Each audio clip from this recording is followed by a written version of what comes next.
nabigu wuxuu inoo sheegay ramadaan haddii la gaadho in albaabada jannada la furo albaabada naartana la qataaro la qufulo shayaadiinta waaweyn ee maradada ee mooryaanta dadka dhibana la xidhxidho la jeebeeyo kadibna ilaahay subxaanahu wa tacaala addoomihiisa ka mid a ayuu dirayaa wayunaadi munaadin yaa baaqiya alkhayri aqbil wayaa baaqiya ashari aqsir axad baa dhawaaqaya wuxuuna ku dhawaaqayaa ninkii khayr doonahayayow meeshii laga faa'iidaysan jiray maanta waad joogtahay soo qaabiloo shaqayso oo sadaqaadkii iyo qaraabo xidhiidhiskii iyo qur-aan akhriskii iyo ducaadii iyo allabarigii badi oo hala toobad keeno wayaa baaqiya shari aqsir ninkii xumaan iyo liidnaan iyo sayi'e iyo shar iyo macsiyad doonahayow soo gaabso bishaan waa bil ilaahay laga xishooda xisho oo soo reebaa la odhanhaya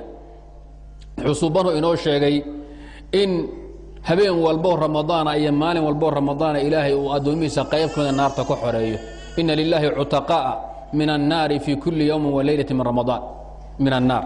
dadka ilaahay naarta uu ka xoranaya habeenaha ee ramadaan iyo maalmahoodaba annaga iyo muslimiintuna allaha naga mid dhigo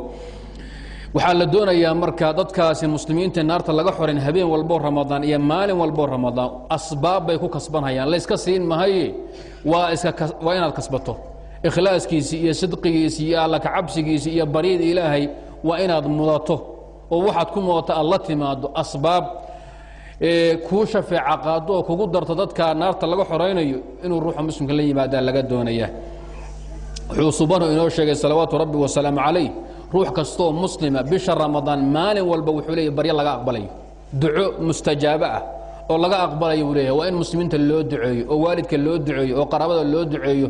oo dadkii muslimiinta wax kala tabanayseen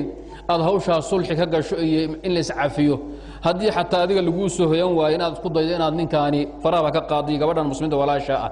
baryadaa ku jirta habeen walbo ramadaana iyo maalin walbo ramadaana waa in muslimiinta dhiban ee meel walba lagu gumaadayo ee adduunka dalcaladiisa kala duwan lagu baabiinayo ama ku dhibaataysanee macluush iyo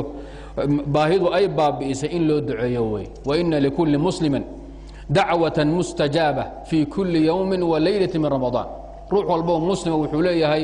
maalin walba iyo habeen walboo ramadaan duca iyo baryo laga aqbalahayo taana waa in lagu talagalo